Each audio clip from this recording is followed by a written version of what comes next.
Olá, seja bem-vinda, seja bem-vindo. Sextou, 5 de março de 2021. Começa agora o Câmara Total ao vivo, meio-dia em ponto. E eu quero a sua participação através do número do nosso WhatsApp, que já está aqui embaixo da sua tela. 19 é o nosso DDD, 978293776. Ou você tem a opção de enviar uma mensagem através do nosso QR Code. Olha só, estou apontando aqui para ele. Você vai pegar o seu celular, abrir a câmera como se você fosse tirar uma foto e mira para o QR Code. E aí já vai aparecer lá o WhatsApp da TV Câmara Campinas. Você clica e a gente conversa ao vivo nesta sexta-feira. Mande uma pergunta, a sua mensagem, um elogio, uma crítica construtiva, o que você quer assistir aqui no Câmara Total. Você que estava assistindo o debate sobre o enfrentamento da pandemia na cidade de Campinas e as novas cepas do coronavírus, acompanhe agora os destaques de hoje. Presidente da Câmara de Campinas, Zé Carlos, recebe presidente da Rede Mário Gatti para discutir a situação dos leitos para internação de pacientes com Covid-19 na cidade. O vereador professor Alberto promove audiência pública facultativa sobre projeto de lei que cria mês de conscientização e combate às fake news. Educação. Pela situação da pandemia no país, Unesp adia vestibular. E no esporte, Guarani vence a primeira no Campeonato Paulista e fora de casa. Ponte Preta decepciona e perde para Santo André no Moisés Lucarelli. E agora, no mês de março, começou a campanha nacional do Março Lilás para conscientização sobre o câncer do colo de útero. Então, para sabermos sobre tratamentos, as consequências e o mais importante, como evitar, eu aciono o repórter André Aranha, que está ao lado de um ginecologista, que vai nos passar muitas informações. Não é mesmo, André, que está até de camisa lilás?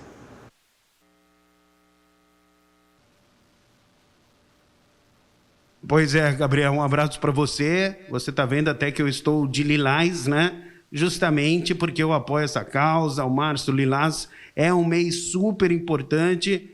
Como você disse, a gente vai falar sobre o tratamento, sobre a prevenção. É certamente um mês importante no que diz respeito também à conscientização. Por isso que a gente vai conversar agora com o médico, o doutor Douglas, que está conosco aqui no Câmara Total e vai falar, logicamente, a respeito do câncer do colo de útero, essa doença que precisa, logicamente, ser tratada e esclarecida para muita gente que está em casa. Muito obrigado por atender a nossa reportagem, doutor. Eu que agradeço, um bom dia a todos, agradecer a TV Câmara e estamos aí à disposição para esclarecimentos. Bom, como eu disse, certamente um mês muito importante para conscientizar, não é? As mulheres que estão em casa assistindo, né, doutor? Sem dúvida, o mês de março ele já é impactante para a mulher, né? Porque a gente comemora no dia 8 o Dia Internacional da Mulher. E nada mais importante aproveitar esse mês aí de conscientização feminina, né? Falar de um tema tão relevante, dada a sua importância e frequência, né? Bom, o que é, na verdade, essa doença, para quem ainda não conhece direito e precisa, logicamente, ter as informações? Perfeito. O câncer do colo do útero, ele é uma das neoplasias, né, femininas mais frequentes. Se a gente for excetuar o câncer de pele e pensarmos no câncer de mama e no câncer intestinal, o câncer do colo do útero segue como terceira neoplasia, né, o terceiro câncer mais comum das mulheres. E no nosso país, infelizmente, ele ocupa a quarta colocação do ponto de vista de mortalidade em câncer. É um fator muito impactante porque se a gente for pensar que ele diagnosticado de forma correta e precoce, ele é totalmente curável. Então a prevenção, na realidade, é o segredo para o sucesso no câncer do colo do útero. Bom, muito importante isso que o senhor disse, né, doutor? Então, quanto mais cedo descobrir, isso ajuda, inclusive, no tratamento. Totalmente. Se você falar de uma maneira genérica, nos estádios iniciais do câncer do colo do útero, ele é totalmente curável. Então, um exame simples, né, que a gente utiliza, que é conhecido vulgarmente como Papa Nicolau, né, que na realidade é um método que se faz a coleta do exame preventivo da mulher, que dependendo das características dela pode ser feito anual ou até trienal, dependendo das características dessa mulher e seus fatores de risco, é totalmente capaz de detectar a doença. Bom, outra situação importante que a gente pode conversar aqui no Câmara Total, é possível evitar essa situação, doutor? O que é preciso fazer, claro que se for possível? Na realidade, hoje já existe uma diretriz, né, de segmento da citologia preventiva, o tal Papa Nicolau, em que acima dos 23 anos toda mulher deveria iniciar a sua coleta, né? É um exame que, dependendo do perfil da mulher e do seu comportamento de sexualidade, ele pode ser feito trienalmente, se for normal, ou até anualmente. E ele é capaz totalmente de diagnosticar a doença, tanto nas suas formas pré-invasivas, que a gente fala pré-tumorais, como nas formas tumorais já estabelecidas, entendeu?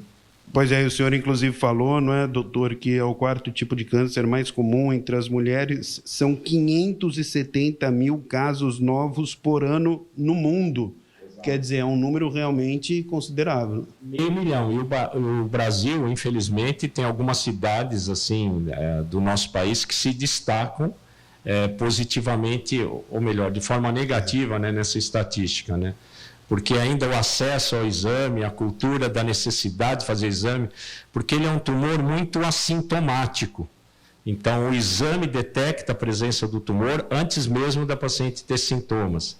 Em situações que ela já vem sintomática, com alguns sintomas típicos do tumor, em geral ele já se encontra em estágios mais avançados.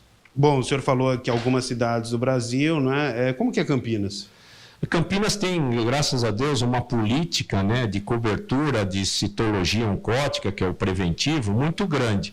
É uma das cidades referências, né?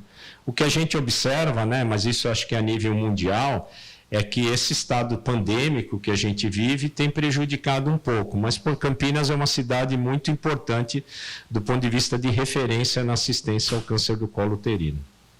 Ô, doutor, o câncer do colo de útero, não é chamado também de câncer cervical, ele é causado por infecção, é isso? Isso.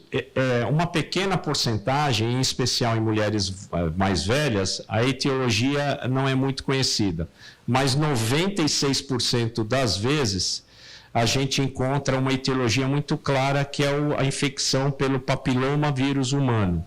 Então, uma infecção que se pega, uma doença sexualmente transmissível e que, na maioria das vezes, por sorte, a mulher se cura dessa doença e, numa porcentagem pequena, o vírus consegue se instalar na mulher, em especial no colo do útero, na região da vulva, né, do aparelho genital, e desenvolver o câncer. Daí a importância da vacinação. A gente tem a vacina, que poderia ser uma ferramenta extremamente útil na prevenção. Porque o HPV, que é o papiloma vírus humano, ele é muito prevalente. É quase impossível nos dias atuais, com o nosso comportamento de sexualidade, o homem ou a mulher não entrar em contato com o vírus. Então, se eu tiver uma população largamente vacinada, eu vou interferir claramente na prevalência da doença.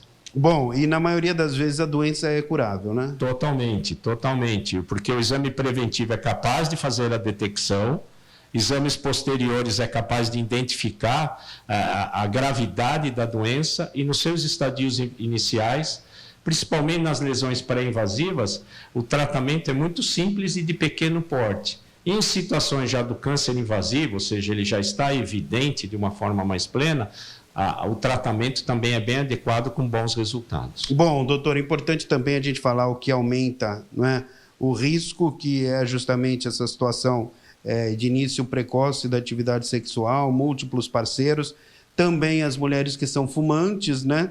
E o uso prolongado de pílulas anticoncepcionais. Gostaria que o senhor falasse um pouco mais a respeito disso, por favor. A característica do comportamento da sexualidade é impactante, né?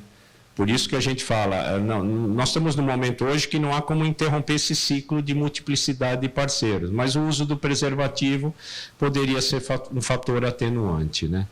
Com relação ao tabaco, é muito claro que a persistência do vírus guarda uma relação com essa função que o tabaco tem na imunidade celular da paciente. Então, as mulheres grandes tabagistas têm uma dificuldade em se livrar da infecção viral. Então, a interrupção do hábito do tabaco é um fator adjuvante ao tratamento. E com relação ao anticoncepcional, não existem estudos muito relacionados com isso. O que se fala é que o uso do anticoncepcional muitas vezes poderia significar para a mulher um passaporte para a liberalidade de sexualidade e aí ter múltiplos prazeres. Porque a relação direta dele ainda não é muito cristalina, não é muito clara, entendeu? Como o método anticoncepcional oral é o método mais usado no mundo ainda para evitar filhos, você vai encontrar uma grande mulheres com vírus que usam pílula, mas não necessariamente essa relação é direta. Bom, doutor, o senhor falou a respeito da vacina, né? A partir dos 25 anos que a mulher tem que se vacinar ou não? Não, ao contrário, é bem precoce. Tem que ser antes, então? Sim, a idade é que se começa a vacinar a partir dos 9 anos de idade, ou seja, essa vacinação vai ocorrer ainda no serviço pediátrico ainda, que aquela mulher ainda, na maioria das vezes, não foi exposta ao vírus, não tem massa crítica de vírus ainda e nem iniciou a sua sexualidade. Então, esse seria o momento ideal. Inicialmente, se começou a campanha com a vacinação exclusiva à mulher e hoje ela é extensiva ao menino também de poder vacinar. A citologia oncológica, que é um método, né, preventivo, esse sim, a padronização é que ele comece a ser realizado em mulheres sem sintoma a partir dos 23 anos de idade. Entendi, perfeito. Bom, quais os sinais e os sintomas? Isso é importante também para a mulher ficar atenta, doutora, por favor. Infelizmente, o sintoma, a grande maioria dos casos, a mulher tem pouco sintoma ou ela é assintomática. Então, daí a importância do exame preventivo. Ela não tem um sintoma específico. Os sintomas são genéricos do aparelho ginecológico. Chama a atenção em casos avançados o sangramento, a relação, a presença de uma secreção vaginal sanguinolenta com um odor muito característico. Mas nessa situação clínica, nós já se deparamos com situações de tumores muito avançados.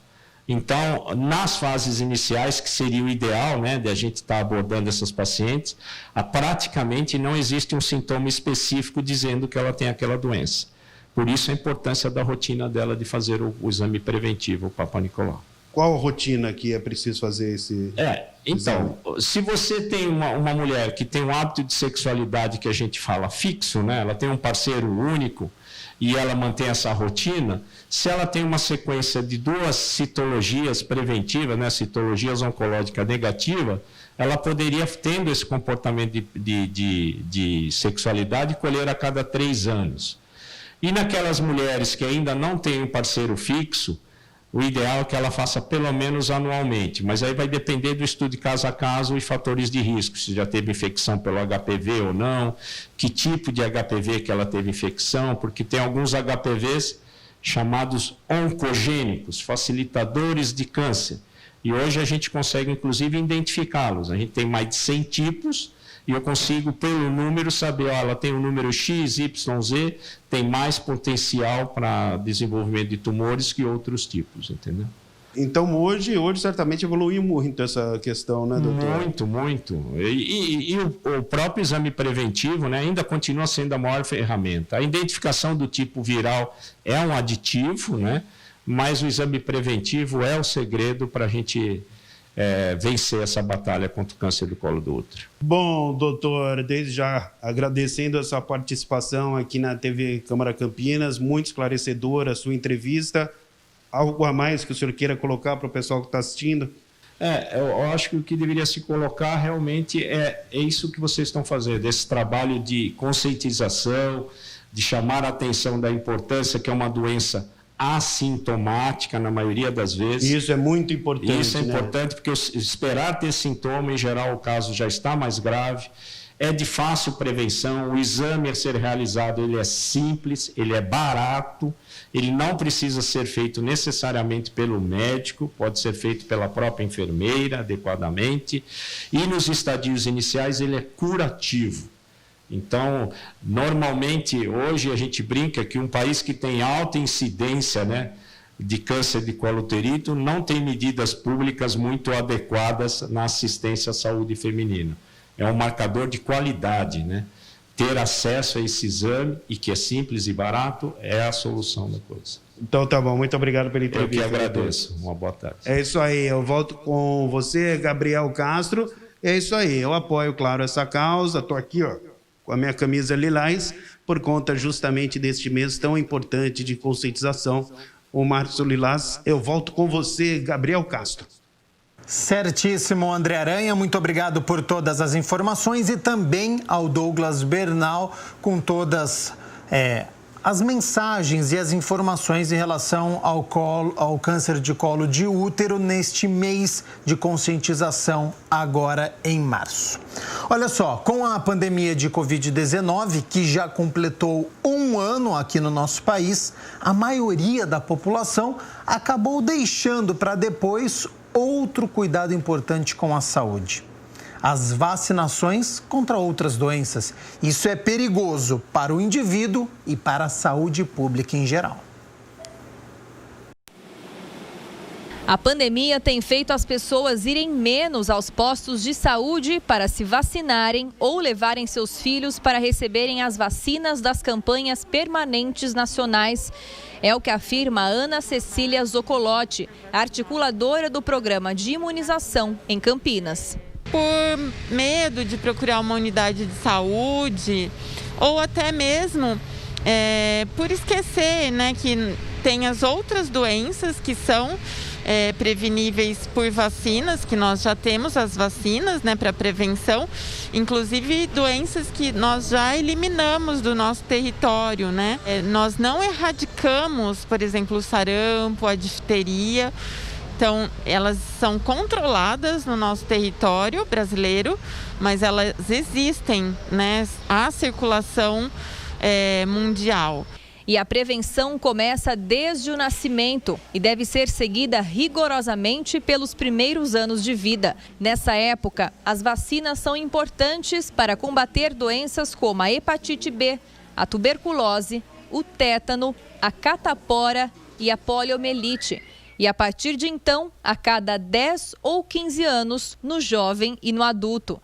Para esse infectologista, quebrar esse ciclo e não ir se vacinar é interromper o avanço da ciência e pode ser perigoso para a saúde pública no país como um todo. A gente conseguiu se libertar da poliomielite, o mundo conseguiu se libertar da varíola em 1976 com a vacina, mas veja, demorou 100 anos para a varíola desaparecer, né? Tá certo? Então, é assim, de um dia para outro que você some com doenças do mundo, tá? Em 1997 nós tivemos um surto de sarampo aqui em São Paulo, porque houve uma queda, e quem pegou naquela época eram os adolescentes jovens, adultos jovens na realidade, eram os que mais pegavam sarampo. E dessa vez não, foram as crianças pequenas, né, que acabaram pegando. Por quê? Justamente o índice de cobertura vacinal para o sarampo caiu. Então, a gente não pode deixar isso acontecer. A Prefeitura Municipal de Campinas tem um programa permanente de vacinação que garante vacinas gratuitas a qualquer pessoa em qualquer um dos postos de saúde distribuídos pelo município. A única estratégia possível que pode ser adotada pelo poder público é manter um controle rígido da carteirinha de vacinação de cada um desses cidadãos diretamente nos postos de saúde. E assim que um atraso neste calendário é identificado, essa pessoa é contatada para que vá se vacinar ou leve seus filhos para serem vacinados. Mas com a pandemia, mesmo com esses contatos, os níveis de abstenção são cada vez maiores. A gente pede para que levem as suas crianças e que os adultos também deem uma olhada com carinho na sua vacina, na sua carteira de vacinação. Está atrasada a vacina de tétano? Faça a vacina de tétano. Está atrasado alguma coisa? Faça a sua vacina. Leve no centro de saúde e se vacine. Que essas pessoas não deixem de tomar as vacinas que tem no calendário do Programa Nacional de Imunização, um calendário tão rico. É simples, é seguro, as nossas vacinas são boas, né? Umas são mais chatas, dão um pouquinho mais de febre, dão um pouquinho mais de dor na criança, mas são efeitos adversos ínfimos em função do benefício que elas trazem.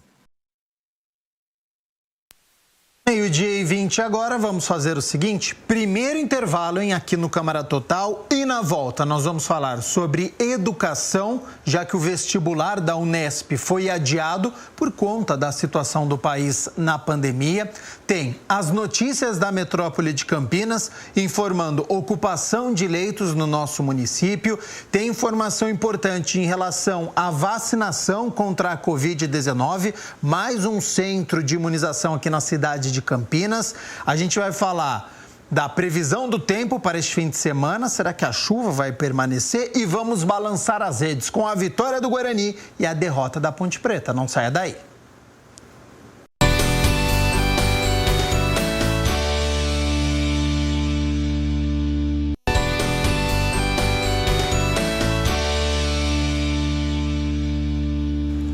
Meio-dia e 24, Câmara Total ao vivo nesta sexta-feira e vamos falar sobre educação agora, porque as provas da Unesp foram adiadas por conta da pandemia. O que será que professores e alunos pensam sobre isso? Confira agora na reportagem do André Aranha. Embora os protocolos de aplicação das provas tenham sido aprovados pelo Centro de Contingência do Coronavírus de São Paulo, a Unesp e a VUNESP adiaram as provas. Em nota, a Unesp informou que, em função de todas as dificuldades geradas pelo agravamento da pandemia de Covid-19, especialmente em cidades com impossibilidade de aplicação de prova, a Unesp e a Fundação VUNESP decidem adiar para todos os candidatos a aplicação da prova de conhecimentos específicos e redação da segunda fase do vestibular Unesp 2021, marcada inicialmente para 28 de fevereiro, domingo. A nova data da prova será divulgada oportunamente, diz a nota. Bom, é claro que tudo isso afetou principalmente os estudantes, que estão há muito tempo se preparando para a prova e tudo mais. Agora, será que isso foi bom porque vai dar tempo de revisar alguns conteúdos, por exemplo, ou não? Será que nesse ponto a ansiedade acaba atrapalhando demais? Quem vai responder para a gente é a Flora, que está prestando psicologia, é isso? Isso mesmo. Eu acho que foi extremamente responsável e consciente a Unesp ter optado por esse adiamento da prova, devido ao agravamento da pandemia de Covid-19, e as cidades que estão em fase vermelha se encontram impossibilitadas de aplicar a prova. Mas, ao mesmo tempo, é extremamente angustiante para nós vestibulandos termos que esperar mais um período para poder aplicar a prova, porque é um desgaste emocional e mental muito grande. Por outro lado, de repente, algum conteúdo que talvez você não esteja dominando 100%, que é importante dar aquela revisadinha e tudo mais, isso também não pode ser bom ou não tem nada a ver? Isso eu acho que é muito positivo, porque esse tempo a mais que nós temos, seria importante você dedicar para aquilo que você estava sem tempo de conseguir. O vestibular Unesp 2021 registrou um total de 80.476 inscritos. Em Campinas, no vestibular, 5.673 candidatos. O coordenador de um curso pré-vestibular comentou sobre o adiamento da prova e mandou um recado para os alunos. As atividades estruturais do cursinho já terminaram. O cursinho acabou dia 19 de fevereiro agora, porque a última prova ia ser no final de semana passada e não aconteceu. Para os alunos, o que a gente diria para os alunos é continuar no foco, continuar fazendo questões, continuar estudando. Tem os dois lados da moeda. A ansiedade da prova acontecer, e ela não acontece, não tem data pré-determinada ainda, mas também a possibilidade de estudar um pouco mais. Então, a minha ideia é, continue estudando tudo aquilo que nós fizemos até há 2 semanas no passado aí. Até porque, para quem não passou na Unicamp, essa seria certamente a última ficha, né? Vários alunos, aconteceu isso com vários alunos. Então, saiu lá a lista da Unicamp, saiu da FUVEST e também saiu da Unesp. Alguns alunos que não passaram na Unicamp e não passaram na FUVEST teriam essa ficha para jogar. E eles queriam que isso terminasse. Não viam a hora da prova acontecer para eles fazerem. Então, a minha dica é, ficou para fazer essa prova, vai ter essa prova ainda, continue estudando. E aí, 28, a Mina Abreu já está aqui nos nossos estúdios para analisar as notícias da metrópole de Campinas. Seja bem-vinda, boa tarde. A gente começa atualizando os casos da Covid-19 no nosso país, estado de São Paulo e depois no município de Campinas.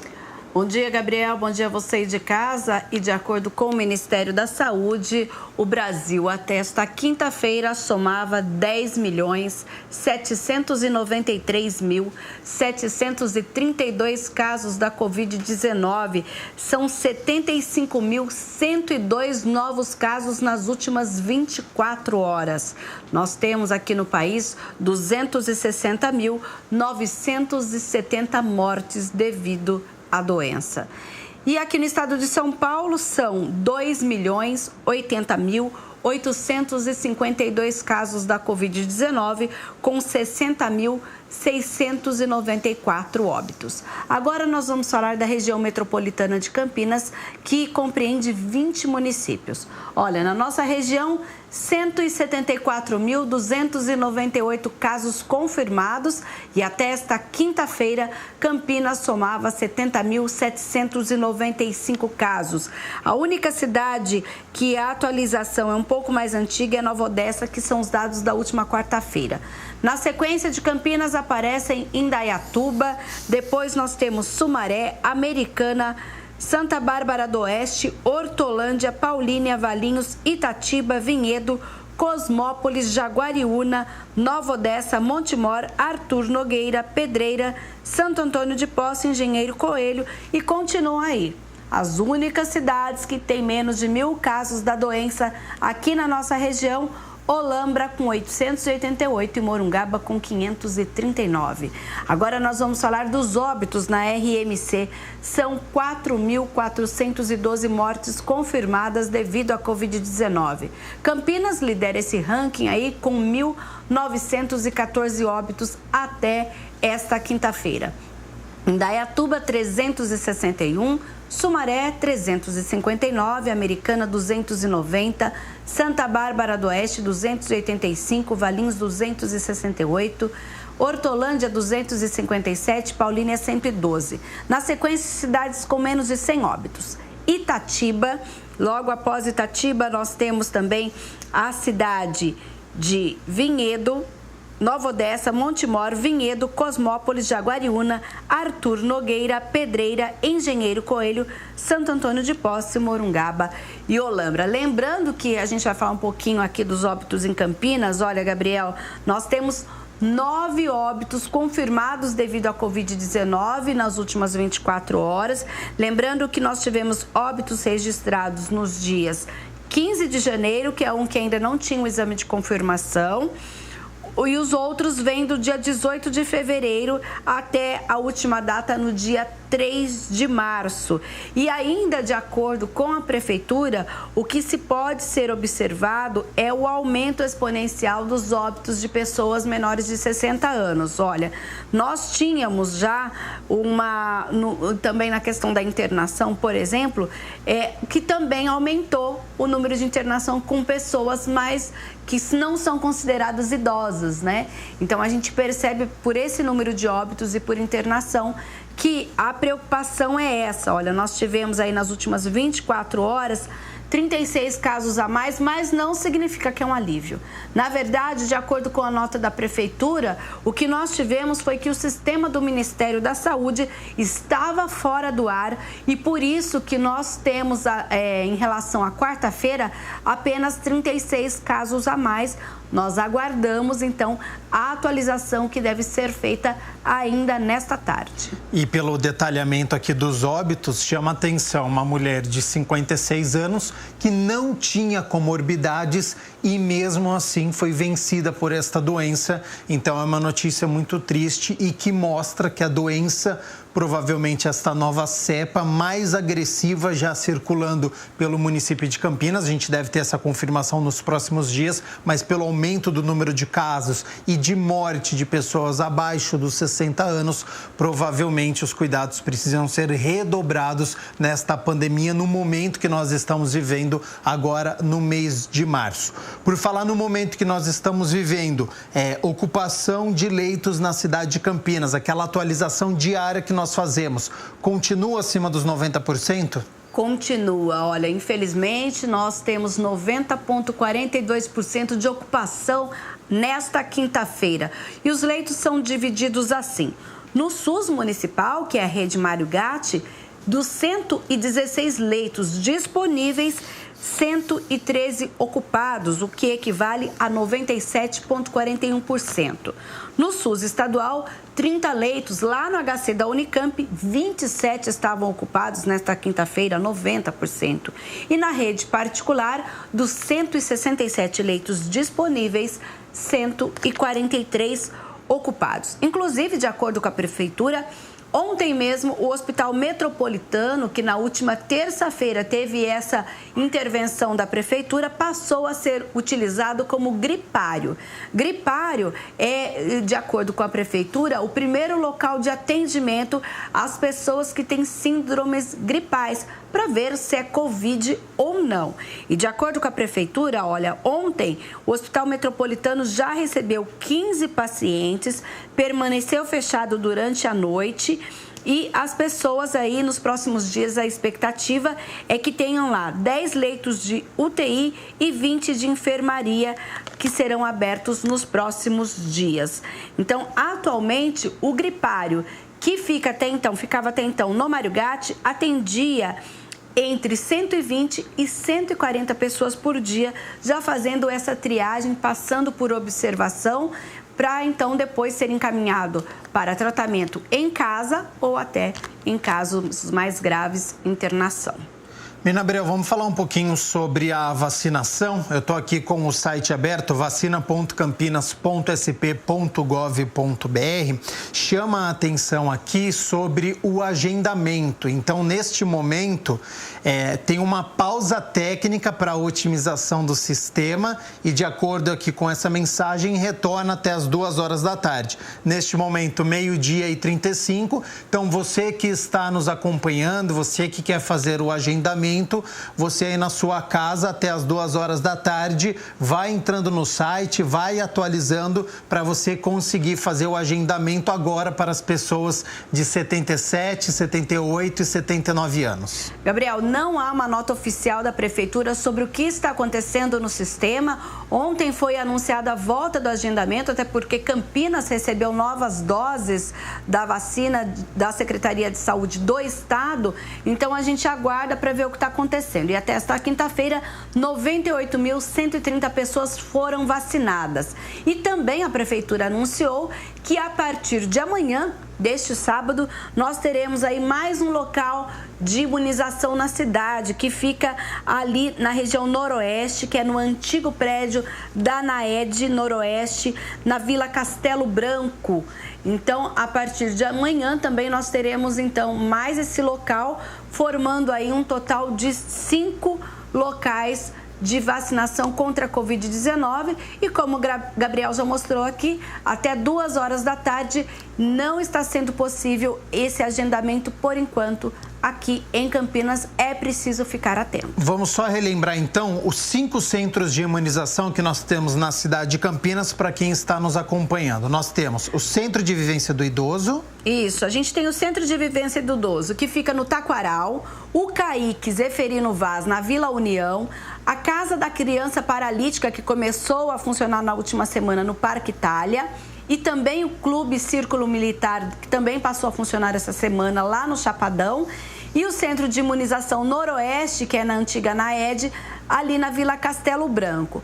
Detalhe que quando você entra no site para vacinar ou liga no 160, que é o Disque Saúde, é o próprio sistema que vai te orientar para onde você vai. Não é possível que você escolha o local de vacinação. É de acordo com o seu endereço e também da disponibilidade das doses, que então o próprio sistema vai dar o endereço e o local onde você deve ser vacinado. Lembrando que neste momento nós estamos já na 6ª fase da vacinação, em que as pessoas maiores de 77 anos é quem podem fazer esse agendamento. Exatamente. A gente sabe que a única forma de acabar com a pandemia é se vacinando. Só que nós podemos conter este avanço da doença se não tiver aglomeração, se não tiver festa, e está chegando o fim de semana, que é sempre uma preocupação. Vai haver alguma fiscalização na cidade de Campinas, Mirna? Vai sim, olha só, primeiro fim de semana da volta da fase vermelha em todo o estado de São Paulo, e a Guarda Municipal e o 47º Batalhão da Polícia Militar aqui de Campinas vão somar esforços para essa fiscalização que deve ser intensificada nesse fim de semana. A ideia é conter aglomerações em praças e vias públicas. O trabalho começa neste sábado. Vão ser ações preventivas de locais que já foram mapeados pelo setor de inteligência da Guarda Municipal, locais que têm aí inclusive várias ocorrências, né, de aglomeração, e a gente aguarda também que isso não aconteça. Lembrando que a gente tem também a lei do pancadão. Então, além do decreto da fase vermelha, a gente também pode ter aí alguns donos de veículos sendo aí multados, e até ter o veículo apreendido também em relação à lei do pancadão. Vamos falar um pouquinho sobre educação, pensando naquele aluno que mora aqui na cidade de Campinas e estuda na rede estadual. A escola está fechada. Quem está em situação de vulnerabilidade, mas quer estudar, tem uma possibilidade, Mirna? Tem sim. Nós falamos aqui que na última sexta-feira o estado tinha fechado aquela inscrição, mas hoje, ele prorrogou durante uma semana. Então, hoje, você que precisa usar o chip do governo do estado, estuda em uma escola estadual, para conseguir fazer o seu estudo online, pode se cadastrar hoje ainda. Olha, a gente tem o site do governo do estado, que é um lugar onde todo estudante já tem uma senha. Quem não tiver pode fazer aí a sua inscrição ou o seu, digamos que o primeiro login, mas eu vou dar o endereço aqui. Olha, o endereço é sede de Secretaria Estadual de Educacal, na verdade, .sp.gov.br. Eu vou repetir, sede.educacal.sp.gov.br. São 500 mil chips disponíveis em todo o estado de São Paulo. Tá certo, então não tem desculpa, né, para o estudante que neste período complicado que está vivendo da zona vermelha, mas tem essa possibilidade de receber o chip e continuar com o estudo, que é algo muito importante, e a gente sempre vai lutar aqui contra essa evasão escolar, lembrando que são para os alunos do 6º ao 9º ano, né? Isso, da rede estadual, né? A municipal também está fazendo, mas a municipal já decidiu como é o processo também, e lembrando que os alunos da rede estadual, eles também podem assistir às aulas pela TV, mas ao ter o chip, ele obrigatoriamente vai ter que entrar no aplicativo da secretaria sempre, que vai ser uma forma de marcar a presença.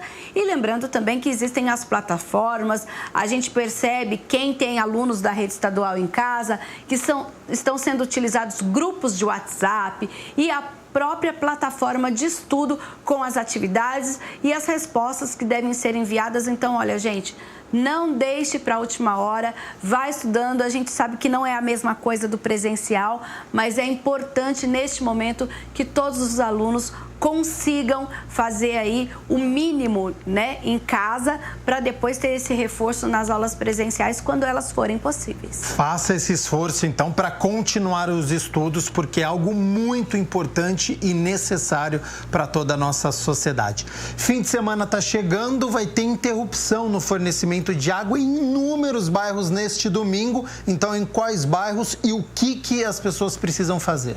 Domingo sem água, das 8 horas da manhã às 5 da tarde, nos seguintes bairros: Parque Imperatriz Leopoldina, Vila Nova, Vila Del, Chácara João Herman, Arruamento Rossi Borg, Jardim Dom Bosco e Jardim Brasil. E também em parte dos bairros Guanabara, Jardim Chapadão, Botafogo e Jardim Nossa Senhora Auxiliadora.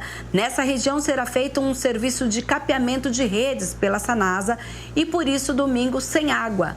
Então, a Sanasa recomenda que neste sábado se faça a reserva de água, lembrando que uma caixa de 500 litros pode aí por 24 horas abastecer uma família de até 4 pessoas.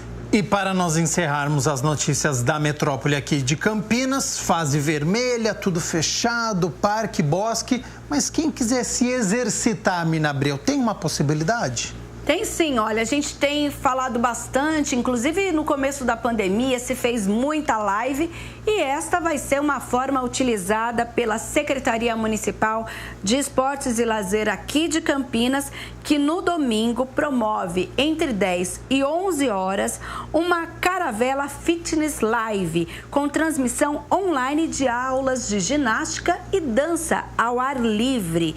Neste domingo, a aula será com o professor Tiagão, que promete agitar o pessoal em casa, né? Então, já que não é possível ir até a Lagoa do Taquaral por conta do fechamento, também por conta de que as atividades coletivas estão proibidas, você pode fazer essa atividade em casa. Anote aí onde vai ser a live. Olha, é no facebook.com/SMEL Campinas, que é o Facebook da Secretaria de Esportes e Lazer aqui de Campinas. Então, das 10 às 11 no domingo. Combinado, então, Mina Abreu. Muito obrigado pelas notícias da metrópole de Campinas. Volta daqui a pouco com as notícias do Legislativo? Volto sim e trago as notícias aqui da Câmara de Campinas. Até já. Até.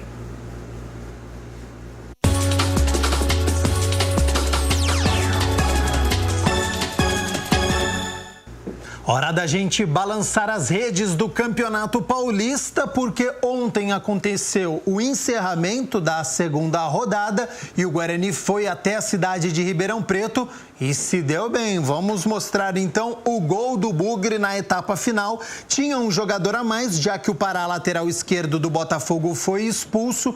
E olha só, aproveitou ali o Rodrigo Andrade, que saiu do banco de reservas, finalizou de fora da área, a bola desviou, enganou o goleirão Edson e morreu no fundo das redes. Vitória importantíssima do Guarani, que vinha de derrota em casa diante do Ituano, saiu da cidade de Campinas e conseguiu a recuperação. Uma vitória importante, então, do Bugre, vencendo a equipe do Botafogo de Ribeirão Preto por 1-0, longe de Campinas. Vitória importante do Bugre. Já a Ponte Preta recebeu a equipe do Santo André no estádio Moisés Lucarelli e a Macaca não se deu bem não, hein? Olha só, a etapa final, 15 minutos do segundo tempo, o GG teve muita liberdade e acertou esse chutaço, hein? De muito longe, acertou o ângulo do goleiro Luan, ângulo esquerdo, e depois a Ponte até chegou a pressionar, mas não conseguiu o gol de empate. Então a Ponte segue sem vitória no Campeonato Paulista, estreou com um empate diante do Novo Horizontino e agora derrota diante do Santo André. Macaca que ainda busca, hein, essa primeira vitória, tem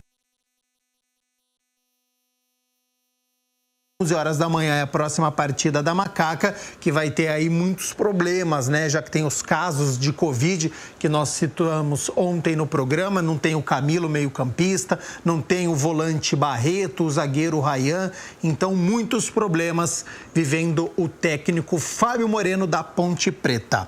Agora são 12h46, vamos ver a previsão do tempo para este fim de semana aqui na cidade de Campinas?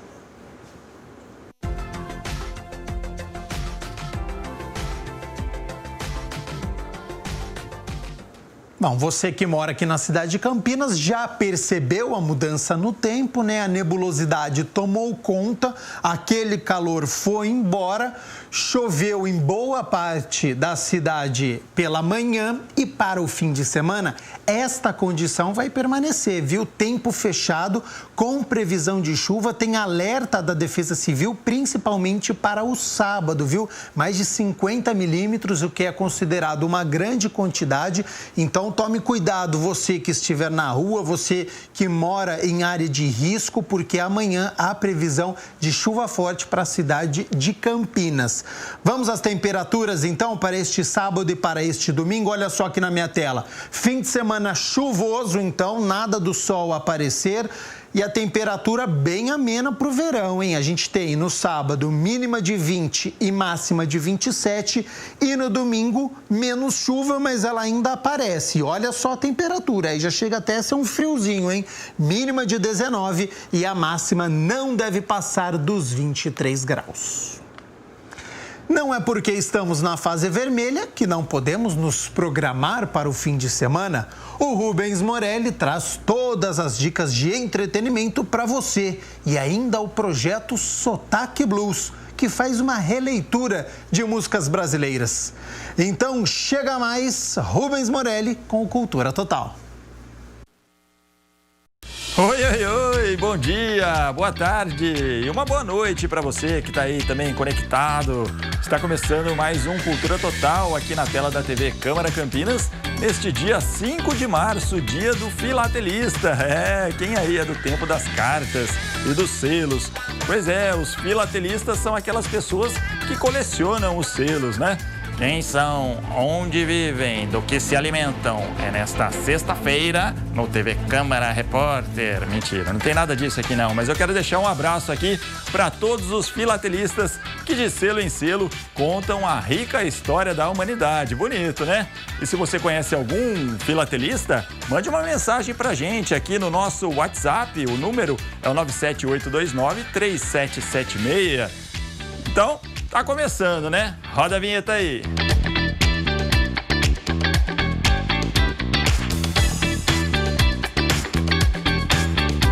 E a gente começa com as notícias. A solista campineira Nisa de Castro Tanque completou 90 anos de idade na última segunda-feira, dia 1º de março. A soprano é uma das principais intérpretes de Ceci, a maior personagem feminina da maior e mais famosa ópera brasileira, O Guarani, de Carlos Gomes. Com voz marcante, ela encantou plateias de diferentes gerações por todo o mundo. Então, fica aqui o nosso registro do carinho de toda a equipe da TV Câmara para a Nisa. Parabéns para ela, muita saúde aí. Até domingo, os amantes de cinema podem votar nos seus filmes preferidos para o 47º Festival Sesc Melhores Filmes. São 176 produções que estrearam nos cinemas em 2020, um ano marcado pela pandemia que teve baixa procura nos cinemas. Mas eles concorrem ao prêmio máximo do festival, que é realizado desde 1974. A edição 2021 está prevista para ocorrer ao longo do mês de abril, mais uma vez em formato online, como aconteceu na edição passada e com exibições em streaming via a plataforma do Sesc Digital. Para votar, é preciso acessar o site do festival, melhoresfilmes.sescsp.org.br. Acesse lá para ter mais informações e participar do festival. Os amantes do futebol e dos quadrinhos têm uma novidade para comemorar, hein? A editora Ultimato do Bacon lançou nesta semana a revista Zico, 50 anos de futebol. O eterno Galinho de Quintino agora vai virar quadrinhos, né? Ídolo do Flamengo e da seleção brasileira, teve a sua história transformada em uma revista de 56 páginas. Olha o Zico aí, versão quadrinhos. Aliás, nesta semana também foi aniversário dele, 68 anos de idade pro Galinho. Parabéns pro Zico por toda a sua história e trajetória que marcou a vida de muita gente aqui no Brasil. E olha só que legal, para você que tem crianças em casa, o Instituto Arnéa de Campinas está com inscrições abertas para aulas gratuitas de balé clássico e hip hop. As inscrições são limitadas, então não perca tempo, hein? As aulas de balé são para as crianças a partir de 4 anos e as de hip hop para crianças a partir dos 8 anos de idade. As inscrições vão até o dia 15 de março e as aulas vão acontecer na sede do Instituto, que fica na rua Dr. Aristeu Nutti, 52, lá no Jardim São Marcos, em Campinas. Assim que a pandemia deixar, né? O WhatsApp para mais informações é o 19 99621 5553. e chegou a hora do nosso bate-papo semanal, a nossa entrevista. A gente sempre traz algum artista bem interessante para a gente conversar aqui. E dessa vez, nós convidamos um músico super talentoso, vindo do blues, que é o André Youssef, que está aqui já conectado via aplicativo Zoom, via internet, para a gente poder conversar a respeito desse projeto que está sendo lançado por ele. Ele está à frente, é o Sotaque Blues, que começou no finalzinho de fevereiro e vai continuar por todo o mês de março, sempre às quartas-feiras, com muita música boa. Então eu quero saber já de cara, André, como é que é esse projeto aí, qual que foi a ideia de lançar o Sotaque Blues? Tudo bem? Obrigado aí pela presença. Oi, Rubens, tudo bem? Prazer aí estar conversando com vocês aí. Obrigado pelo convite. É muito bacana esse projeto. Eu já estou no blues há um tempo, né, com a minha carreira solo, inclusive, mas sempre com o repertório mais com tendência internacional, né, cantando em inglês e tal. E aí teve essa oportunidade de fazer essa conexão maior com o público brasileiro, de levantar músicas, né, de escolher músicas conhecidas brasileiras em português, que já tem uma tendência para o blues, né, já tem alguma coisa com essa coisa do blues, só que agora com arranjos exclusivos diferenciados, e não só do blues, né, com as vertentes também do R&B, do swing, soul, o jazz, o New Orleans. É bem bacana, tô bem feliz com o resultado dessas lives, né, que já estão acontecendo. O pessoal está gostando bastante. E é legal, né, porque o blues é um estilo de música bem característico dos Estados Unidos, e aí quando se mistura com essa pegada com a música nossa, brasileira, tem a questão da língua, que o pessoal vai poder entender mais, vai ficar talvez até mais fácil de apreciar mais o blues. Será que a linha de pensamento é essa também? Ah, sem dúvida, sem dúvida. Porque o blues, às vezes, ele soa meio sofisticado, né? Uma coisa inatingível. Ah, isso não é pro meu bico, é uma coisa muito... O ambiente para ouvir blues. E mal as pessoas sabem que a linguagem do blues está em vários artistas aqui do Brasil, né? Isso que é o bacana, mostrar esse lado que está tão próximo das pessoas. Agora, essas músicas brasileiras que vocês estão adaptando aí para o blues, elas já têm esses elementos chaves, aquelas notas musicais características, ou vocês estão fazendo um rearranjo, né, sobre essas músicas a partir do blues? Algumas já nasceram prontas, né? Você tem ali, tem uma versão do Alceu Valença que a gente está fazendo, como Dois Animais. Já tem uma pegada blues, né? Só que a gente tá enfatizando mais, né? Tem outras que não, tem outras que não tem quase nada dos elementos, né? Mas a gente faz esse rearranjo para soar blues, né? Então tem músicas do Roberto Carlos, por exemplo, tanto da época da Jovem Guarda como nos anos 70, que é característica praticamente blues, né? Muito legal. E para fazer essa série de lives, né, já que as apresentações a gente ainda infelizmente não pode ter o público, né? Vocês estão fazendo as lives pela internet, e eu gostaria que você apresentasse aí o pessoal que está junto com você. Tem a parceria com a Barone Produções, tem os músicos que te acompanham. Fala aí do pessoal todo. Isso, para compor esse projeto, então, eu chamei o Humberto Ziegler para tocar bateria, o Marcos Clis no contrabaixo acústico e o André Carlini na gaita. E eu, André Youssef, piano e voz. Então são músicos aí que já estão mais de 20 anos, 25 anos de estrada, no blues inclusive, tocando com diversos artistas e tal. E a gente já está com esse time, já tem uns 3, 4 anos, né? Tocando. Alguns eu conheço há mais tempo. O André Carlini a gente já se conhece há mais de 20 anos. Vocês participavam de um trio juntos, né? Também, você e o André Carlini. Isso, eu fazia parte do Trítono Blues, junto com o André Carlini, não faço mais parte. Então a gente já tem uma experiência longa aí, né? De uma sintonia com esses 3 músicos aí, já tem uma sintonia muito grande. E é um timaço, né? Então quem quiser assistir vai poder se divertir, vai poder dançar em casa ou apreciar pelo menos uma boa música. Sempre às quartas-feiras, nesse mês de março aqui, já foram 2 apresentações, né? Uma em fevereiro, uma nessa última quarta-feira que rolou agora. Na próxima, dia 10, 8h30 da noite. E depois, nas próximas 3, aí sim, às 6 da tarde, se não me engano. É isso mesmo? Isso, aí às 6 da tarde, exatamente. E vai até o dia 31 de março. E dependendo do público, né? Tenho certeza que vocês vão ainda esticar um pouco mais essa programação, porque é bem bacana de assistir, todo mundo gosta. Vamos conferir um trechinho, então, de uma das apresentações que rolaram desse projeto Sotaque Blues. Vamos olhar e apreciar com os bons ouvidos. Olha aí. Agora vou mudar minha conduta. Eu vou pra luta, pois eu quero me aprumar. Vou tratar você com força bruta, pra poder me reabilitar. Pois esta vida não tá sopa. Eu pergunto com que roupa eu vou pro samba que você me convidou. Com que roupa eu vou pro samba que você me convidou.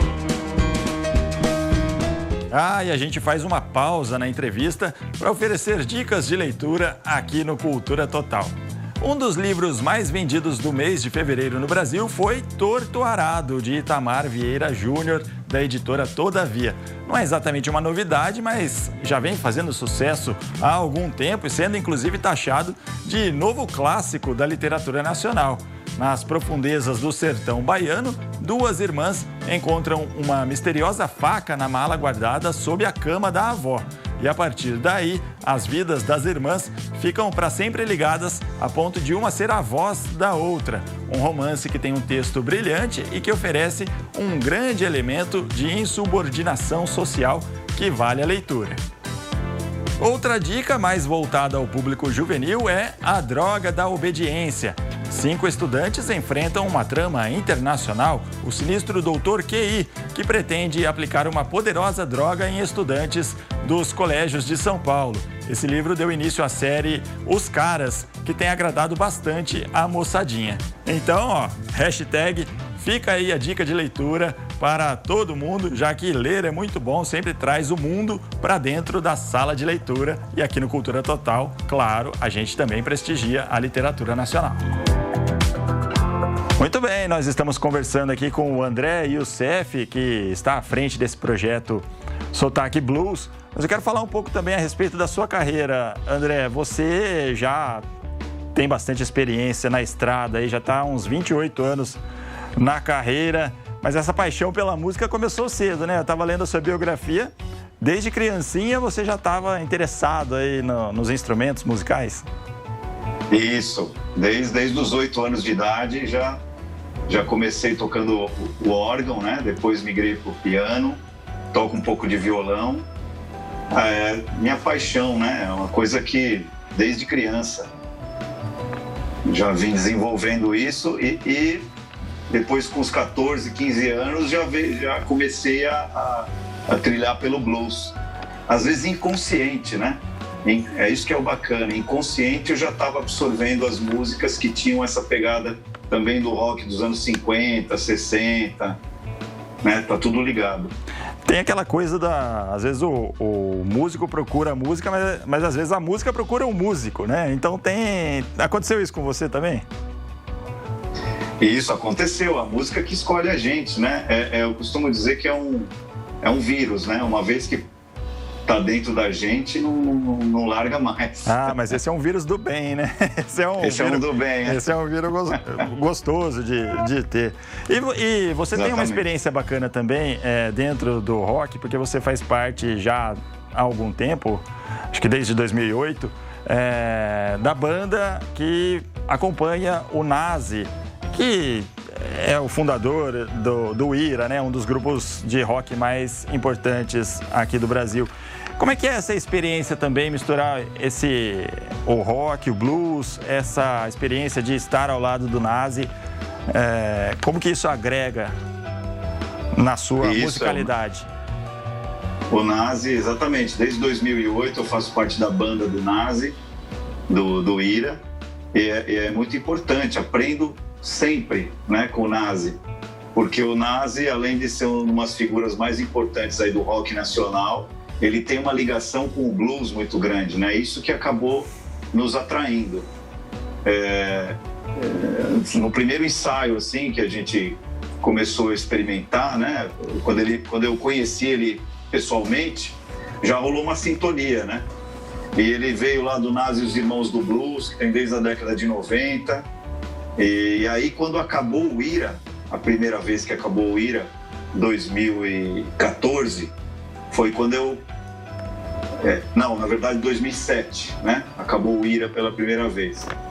E aí a gente rodou o Brasil inteiro com o trabalho solo, tocando músicas tanto do IRA, tocando músicas do trabalho solo dele, tinha blues, tinha Raul Seixas, tinha várias coisas do rock nacional. E ele tem uma intimidade muito grande com o palco, né? Muito carismático, sabe conduzir. Sempre aprendo muita coisa com o Nazi. Até para colocar em prática, né? E também tem a sua participação bastante contínua na Jam Sessions, né? A Jam Sessions Geração 80, que reúne aí vários nomes importantes também do rock nacional da década de 80, que foi sempre tão falado. Então tem Kiko Zambianchi, tem o Marcelo Bonfá, o Marcelo Nova, tem o Roger lá do Traje a Rigor, tem bastante gente que tá, e você tá lá no meio também. Isso prova também a sua qualidade musical, sua vocação para... Isso, depois que eu tocando bastante tempo com o Nazi, Nazi é amigo de toda essa galera do rock nacional dos anos 80, então acabou tendo parcerias, participações, né? E uma coisa interessante que faz um link com esse projeto que a gente está fazendo é que eu toquei bastante tempo com o Marcelo Nova e nesse repertório do Sotaque Blues tem uma música do Camisa de Vênus, que a gente faz uma versão blues. Aí é surpresa para a galera assistir. E tem também um link com o Kid Vinil. Também toquei muito tempo com o Kid Vinil e eu trouxe também para esse repertório blues uma música do Magazine, que era a banda do Kid Vinil. Também com uma roupagem blues. Uma curiosidade, Rubens, eu estava no show que o Kid Vinil teve uma parada cardíaca, passou mal e tal, isso 3 anos atrás, e veio a falecer. Então eu estava acompanhando ele, triste até. Uma situação triste, né? Tenho um carinho muito grande pelo Kid Vinil, vou homenageá-lo aí, estou homenageando no Sotaque Blues. É isso aí, fica sempre a homenagem, que é sempre importante, né? E você falou do Marcelo Nova também, teve algum retorno dele sobre a sua versão? Ele falou algo, gostou, não gostou? Ainda não, vou mandar para ele, né? Que ele é um pouco ausente das redes sociais, talvez, aí vou dar um toque para ele. Quem sabe, né? Mas o importante é que o público tá gostando, tá curtindo e vai curtir muito ainda durante todo esse mês de março o Sotaque Blues. Vamos repetir então as apresentações a partir agora do dia 10, né? Que é essa próxima quarta-feira que vem 10 de março, às 8h30 da noite. Aí no dia 17, no dia 24 e no dia 31 de março, sempre às 6 da tarde, o projeto Sotaque Blues. E quem quiser conhecer o seu trabalho, quais são as redes sociais e o próprio canal do YouTube para acompanhar esse projeto? Isso, essas lives estão sendo transmitidas pelo meu canal do YouTube, né, que você pode acessar youtube.com/André Youssef. E você pode me acompanhar pelo Instagram, @André.Youssef, e também pelo Facebook, André Youssef, ou André Youssef Quartet, que é a fanpage. É isso, e aproveitar para mandar também um abraço para o pessoal da banda, o André Carlini, que está na gaita e nos backing vocals, o Marcos Clis, do contrabaixo acústico, e o Humberto Ziegler na bateria, junto com o André Youssef comandando o piano, os teclados, para curtir aí o Sotaque Blues. E você está sempre por aqui em Campinas também, né? Você se apresenta por aqui de vez em quando. Quando for possível, o pessoal se encontra onde? Isso, então. Desde os anos 90 que eu tenho o Delta Blues, bastante conhecido, já toquei várias vezes, e atualmente é o Alma Coliving. Eu me apresento regularmente, uma vez por mês, uma vez a cada 2 meses, bem bacana lá. O pessoal está convidado aí quando pintar um outro show. É isso aí, fica o convite então para a galera, um espaço bem bacana. André Youssef, muito obrigado por essa entrevista. Grande abraço para você e sucesso aí nessa empreitada. Eu que agradeço, obrigado Rubens, grande abraço. Valeu, e a gente segue por aqui no Cultura Total com mais dicas para você curtir o fim de semana, olha só. Agora é hora da gente saber o que estreia neste fim de semana nas plataformas de streaming. Tem muita coisa boa, hein? A Disney Plus oferece a partir de hoje a pré-estreia de Raya e o Último Dragão. Até o dia 19 de março, o assinante pode assistir a animação pelo streaming antes do longa chegar aos cinemas, mas com pagamento adicional, hein? O filme conta a história de uma pequena guerreira que precisa encontrar o último dragão para salvar a humanidade. Na Netflix estreia A Sentinela. Depois de participar de uma missão perigosa, uma experiente soldado retorna para casa e usa suas habilidades para encontrar o homem que feriu a sua irmã. Muita ação e suspense nesse longa que estreia nesta sexta-feira na Netflix. Na HBO Go, o destaque é Segredos Oficiais, que estreia neste sábado. O longa conta a história real de uma tradutora do Serviço de Inteligência Britânico que tenta impedir a guerra no Iraque ao vazar informações secretas para a imprensa. E para encerrar, tem a estreia de Um Príncipe em Nova York 2, mais de 30 anos após o primeiro filme. Eu não tô nem acreditando nessa história, hein? Ed Murphy volta a interpretar Akin, agora o rei de Zamunda. Ele e seu fiel escudeiro Sammy, interpretado por Arsenio Hall, retornam aos Estados Unidos à procura de um filho perdido que pode ser o novo herdeiro do reino. Quem aí tá com saudade da banda Chocolate Sensual, hein? Marcou época. Se esse não for o filme mais esperado do ano, eu não sei qual é. Estreia nesta sexta-feira na Amazon Prime Video. Valeu, moçada, por hoje é só. Envia sua mensagem pra gente no número do WhatsApp que está aí na tela da TV Câmara. É o 97829-3776. Eu vou ficando por aqui, mas na próxima semana eu volto com mais informações relacionadas à cultura e ao entretenimento pra você e pra você também. Um grande abraço, até lá. Tchau.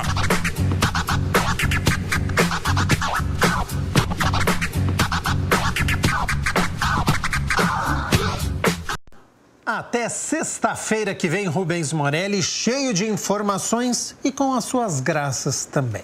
Vamos fazer o seguinte, 1h11, rápido intervalo e na volta tem as notícias do Legislativo aqui da Câmara de Campinas, ao vivo com a Mirna Abreu e tem culinária aqui no Câmara Total. O que será que o Michel Amorim trouxe hoje pra gente? Já, já.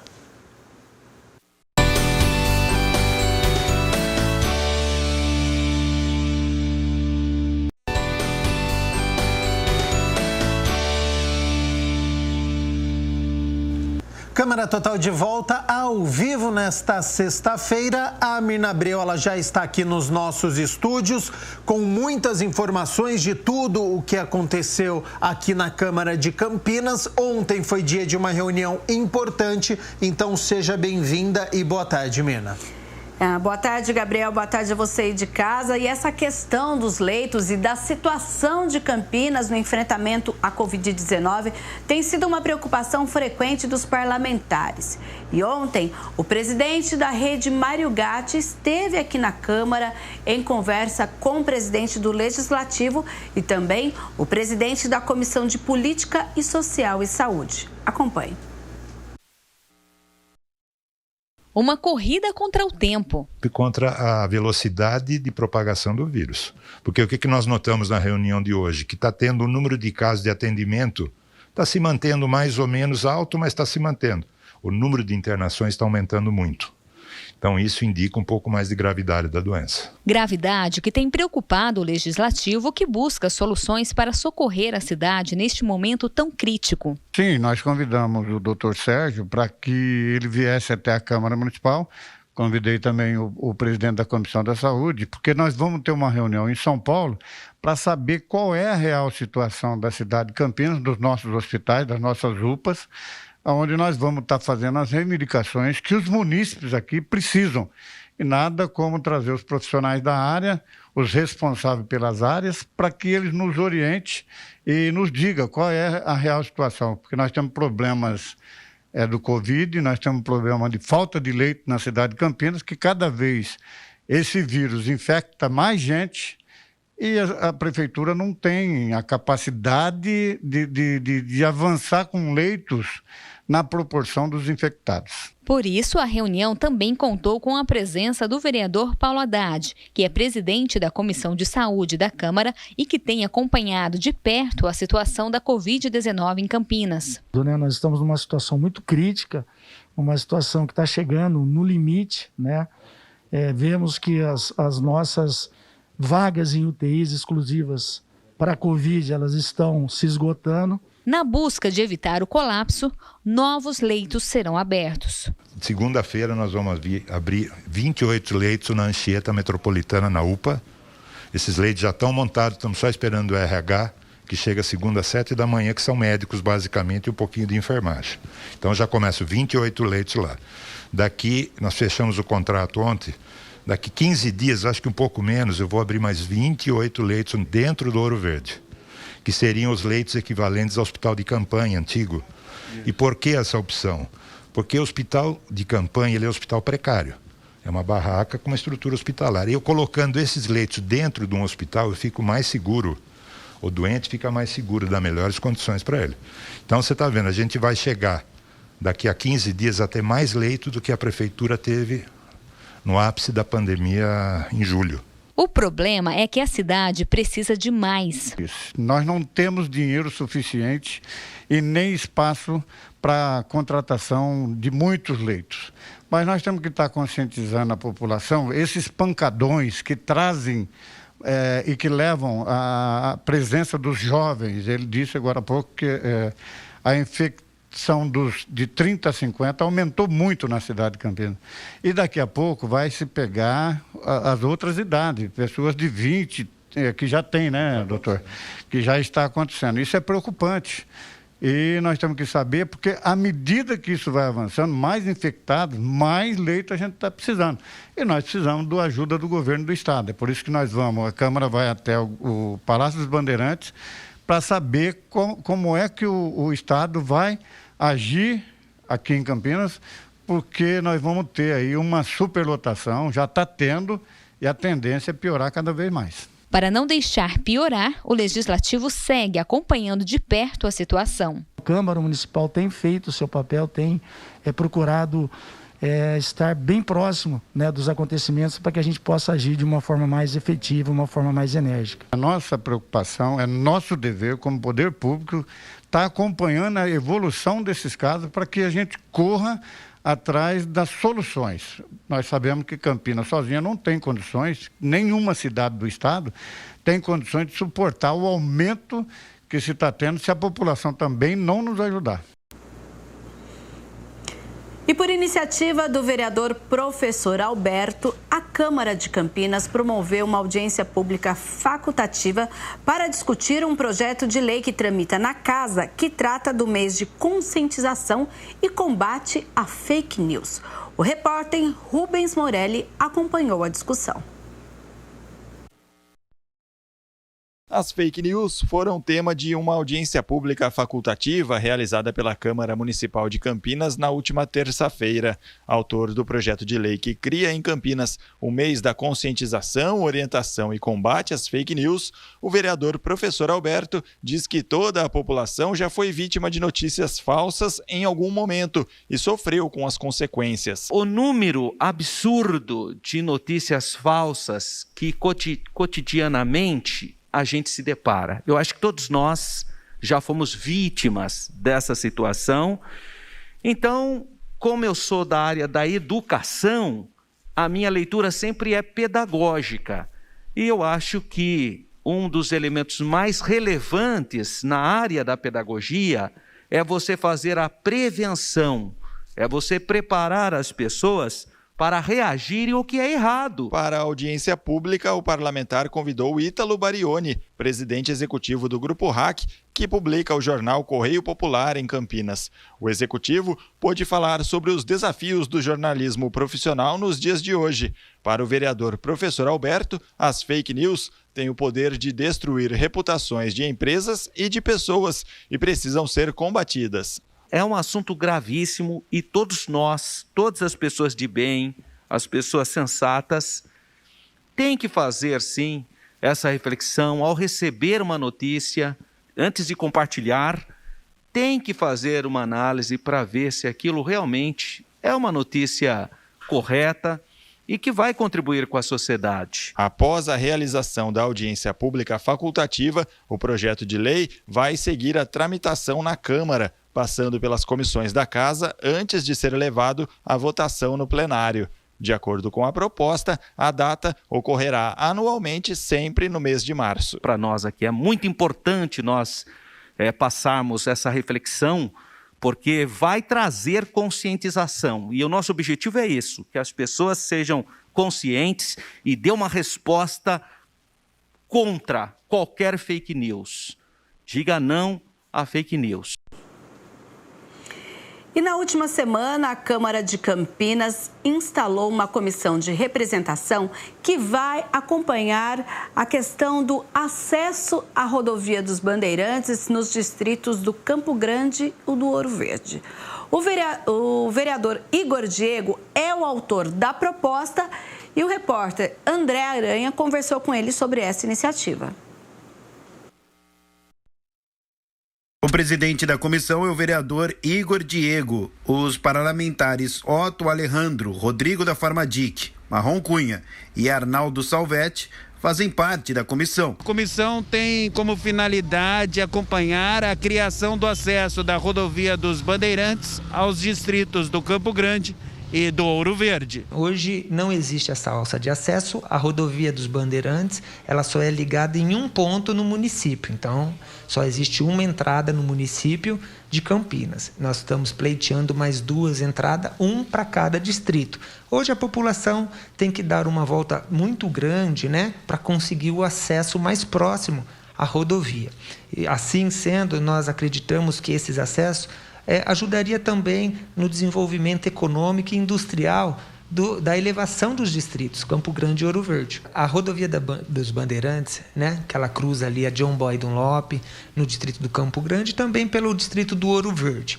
A ideia é que após a Artesp anunciar aí um plano de ligação em 2019, deu então a entender a necessidade da criação de uma comissão para ver como anda o projeto ou o estudo. Lembrando que a Câmara de Vereadores de Campinas aprovou um projeto em 2009 do então vereador Campos Filho, que autorizou a Prefeitura a transformar a Avenida John Boy Dunlop em estrada municipal.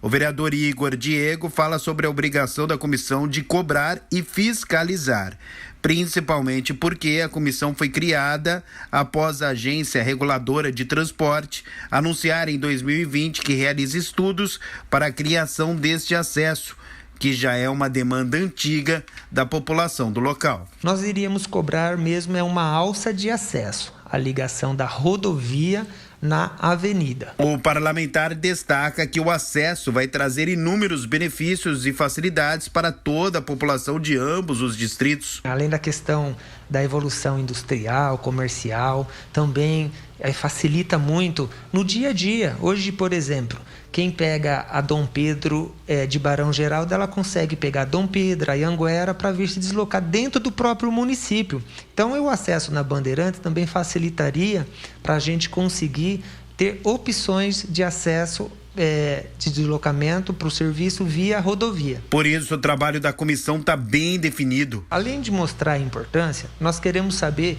exatamente como que andam esses estudos que já foram anunciados anteriormente. Se os estudos já foi para a fase de projeto ou se ainda estão os estudos. E assim representar através da comissão um avanço nesses estudos ou no projeto para viabilizar e ver como a Câmara Municipal de Campinas pode colaborar com essa situação. O vereador pede agilidade no processo. Nós estamos num momento que a palavra é agilidade, né? Desburocratizar, agilizar. Então, a comissão levantará todos esses pontos para ver que, talvez junto ao Executivo, o que nós podemos fazer.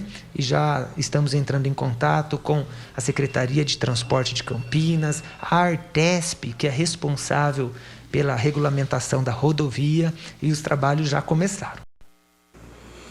E agora a gente volta falando das ações da Câmara em relação à Covid-19. O presidente da Casa, o vereador Zé Carlos, quer que o centro da cidade tenha um local para imunização dos idosos. Acompanhe. O vereador Zé Carlos, do PSB, protocolou uma indicação à Prefeitura para que seja implantado um centro de imunização da Covid-19 no centro de Campinas. Todos nós sabemos que o idoso, ele tem as comorbidades já natural da idade, e eles são os maiores grupos de risco. E muitas vezes esses idosos não têm como se locomover com os seus veículos próprios, até onde está tendo esses locais de vacinação.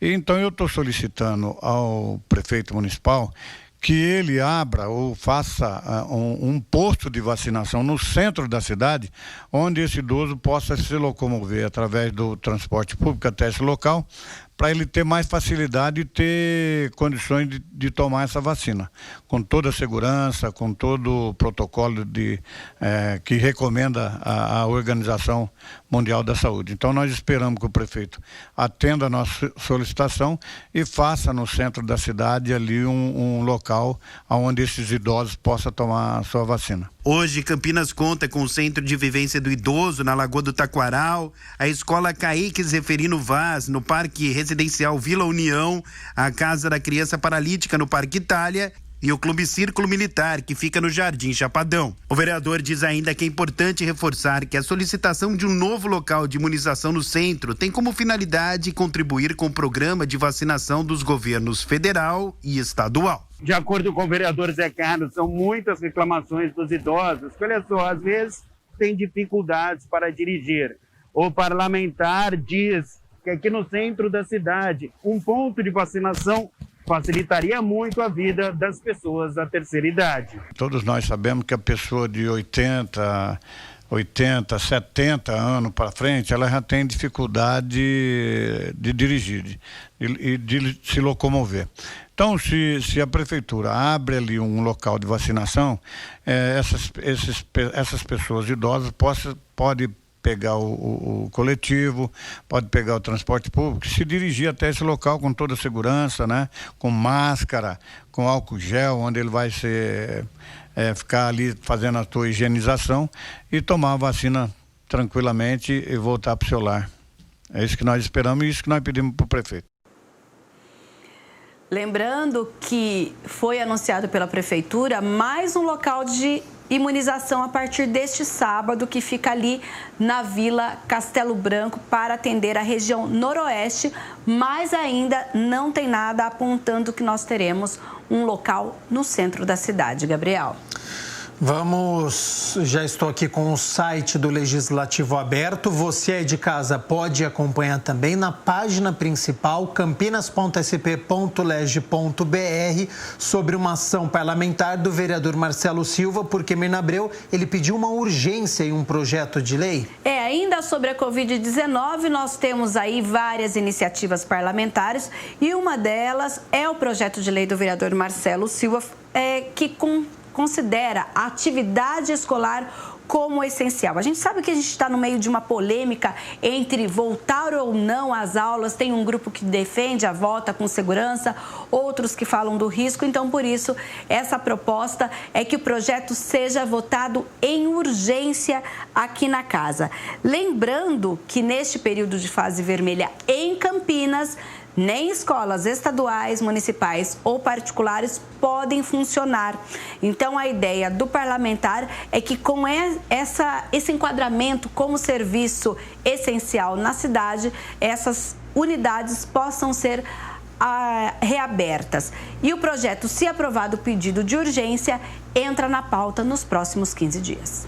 Tá certo, Mirna Abreu. Muito obrigado por todas as informações. Primeiro da Metrópole de Campinas, agora do Legislativo sobre a Câmara de Campinas, a ação parlamentar, as reuniões que aconteceram aqui na Câmara de Campinas. Ótimo fim de semana e até segunda-feira. Até segunda-feira. Fique em casa, hein, Gabriel? Exatamente, é o belo recado para mim e para você que está nos acompanhando também, já que nós estamos na fase vermelha nesta pandemia da Covid-19 e a situação não está fácil no nosso país e claro que a cidade de Campinas também está neste contexto.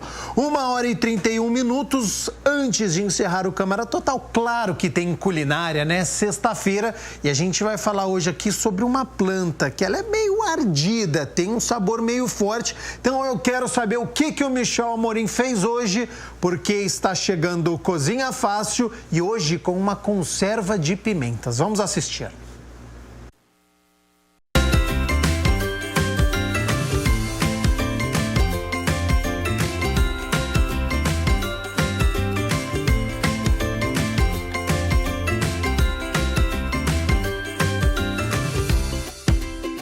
Olá, mais uma edição do Cozinha Fácil e olha só quem está de volta no programa, a Caru, que já está aqui do meu lado. Caru, muito obrigado por receber a gente mais uma vez aqui no seu espaço. Michel, é um prazer receber você e toda a equipe da TV Câmara aqui na cozinha do meu jantar. Acho que eu vou virar sócia de vocês, hein? E a gente nem... Olha só, a gente adora, né? Que bom. Porque ela faz cada coisa gostosa. E ela vai ensinar pra gente uma conserva que já está aqui separadinha, deliciosa, de pimenta, é isso? Isso, é uma conserva de pimenta. Talvez seja a conserva mais consumida, né, no Brasil e que o pessoal gosta mesmo, é a conserva de pimenta. Meu pai adora pimenta. E essa, Michel, ela tem uma peculiaridade. Ela não é uma conserva de pimenta, aquela ardida. Ela é uma conserva que ela tem uma potência de sabor, mas por várias etapas do processo que a gente vai ensinar aqui, ela fica muito gostosa de comer em cima do feijão, com arrozinho, num caldinho, mas não é aquela coisa que você não consegue comer a comida, entendeu? Você vai sentir sabor e não ardência em grau máximo. E a gente pode fazer com qualquer tipo de pimenta? Qualquer tipo de pimenta. O processo é um pouco diferente, porque a gente usou, nesse caso aqui, a dedo de moça. Essas conservas maiores, vocês vão ver aí no processo que a gente parte para tirar semente, nervuras e tal. A pimenta menorzinha, tipo uma cumari, uma pimenta biquinho, que já são bem miudinhas. Biquinho, uma delícia. Delícia, biquinho. Não é? Você vai fazer o mesmo processo, só que sem abrir a pimenta, deixando ela fechadinha, mas o passo a passo é o mesmo que a gente vai ensinar aqui hoje. Então você fica ligadinho, já aproveita, corre lá, pega o caderno para anotar tudo, né, que a gente vai passar. Enquanto a gente espera você pegar o caderno, vamos dar algumas dicas? Vamos lá. Tem dica, né? Tem dica. E que dica você daria para essa receita? Primeira coisa, focar muito bem na esterilização dos vidros. Para a pimenta ela ficar boa até o último pedacinho, você vai esterilizar muito bem os vidros e também as tampas. Muita gente não esteriliza a tampa. E não secar a parte interna, deixa secar naturalmente, porque a parte interna do vidro e interna da tampa é que vai ter contato com o alimento. Então não vamos passar paninho de prato, nada depois que esterilizar. Deixa ali do jeitinho que foi feito. E olha só, a gente vai reaproveitar os vidros, né? Então, vidro de azeitona, vidro de molho, vidro até de geleia, né? Geleia, palmito, é o vidro que você tem em casa. Nós vamos fazer o processo de esterilização caseira, que é um processo seguro e prático, né? A cachaça pode ser a cachaça mais amarelada, pode ser aquela mais branquinha, pode ser qualquer tipo de cachaça? Sim, a cachaça entra na conserva como um elemento conservante. Então, ela ajuda, assim como o vinagre e o sal, ela tem a propriedade de conservar para isso aqui não desfazer ao longo do tempo, porque a gente não come uma conserva de pimenta em uma sentada. Você abre, tira 2 pedacinhos, coloca ali no prato, no outro dia você pega mais um, no outro dia você não quer saber de pimenta, não é assim? Depois, no final de semana, você abre de novo.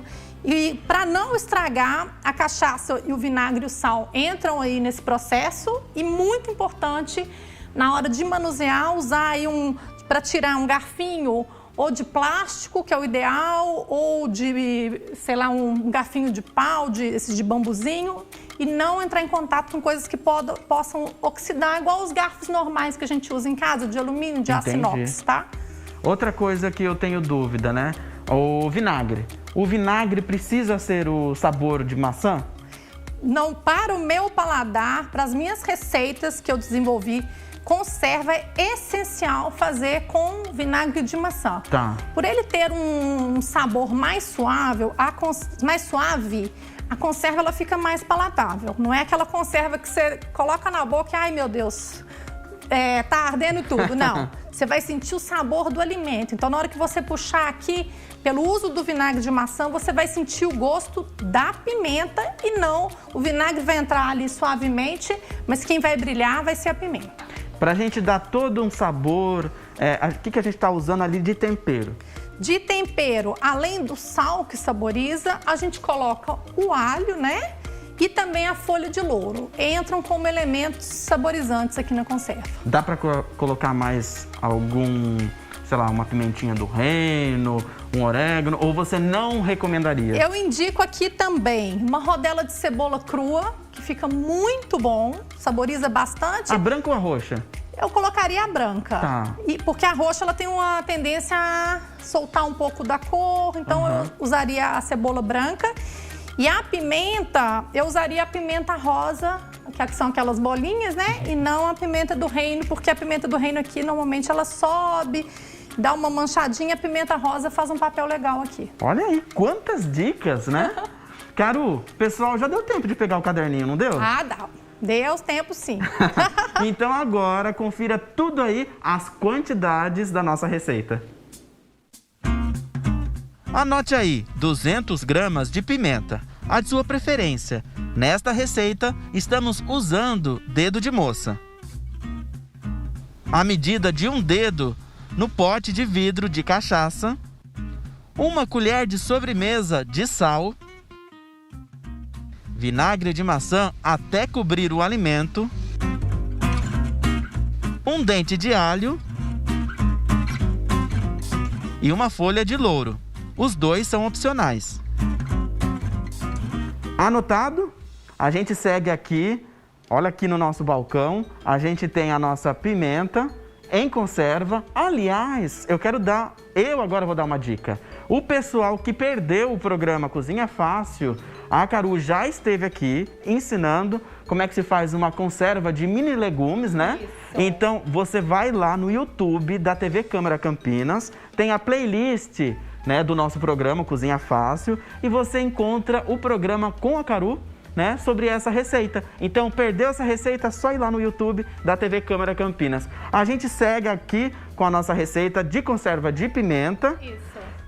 E o modo de preparo a gente já vai mostrar, mas não tem segredo, não é? Não tem. Tem uma dica imprescindível, que difere até da de mini legumes. É imprescindível, quando você for fazer uma conserva de pimenta, que você calce as luvas. Quando a gente manipula a cozinheira em casa, uma pimenta parte para colocar ali no feijãozinho, na carninha, não tem problema nenhum. Mas com o volume de pimentas que a gente vai manipular, e a gente abre, corta, tira as sementes, as nervuras, aquilo ali pode dar uma ardência grande no dedo. Então é imprescindível para essa receita, que não leva quase nada de ingrediente, mas a luva de borracha é essencial. Faz diferença, né? É importante. Então, na hora que você for manipular as pimentas, até de repente vai que você faz um corte, imagina, né? Aí a ardência... É imprescindível mesmo calçar aí as luvas. E aí a gente tem que deixar secar também? Então, como a gente higieniza a pimenta antes, né? A dona de casa higieniza aí do modo que ela já está acostumada. Aqui em casa eu higienizo 1 litro de água para 1 colher de sopa de água sanitária e deixo uns 10 minutinhos ali na solução, depois passo em água corrente. Mas a dona de casa tem a forma dela fazer em casa. Como a pimenta já está molhada, depois que eu limpei, que eu tirei nervura, que eu tirei semente, eu costumo colocar em uma assadeira e ponho até no sol. Não precisa ser no sol não, tá, gente? Mas uma garagem bem ventilada, pra gente não entrar cheio de água aqui dentro do vidro. Então deixar ela dar uma secadinha. Enquanto ela seca, você vai descascando o alho, vai separando a folha de louro, você vai fazendo outros processos. Ótimo, né? Já deu tempo agora do pessoal, né, se preparar, porque a gente vai mostrar como é que se faz a receita. É isso aí. Então olha aí. Vamos embora. O primeiro passo é esterilizar os vidros. Você vai ferver a água e escaldar o vidro, por dentro e por fora. E não se esqueça das tampas. Aí, você vai higienizar as pimentas. E para manipular elas, use luvas. Você vai tirar todos os cabos verdes e também as nervuras e sementes.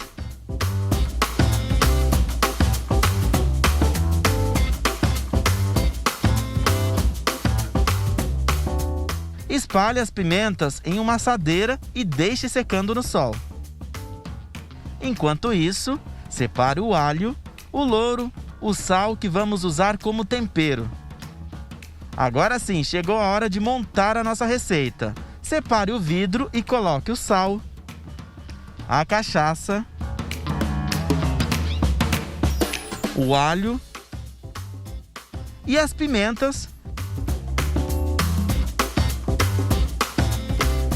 e as folhas de louro. E por último, complete com vinagre. Esta receita vai descansar por 10 dias e não precisa levar na geladeira.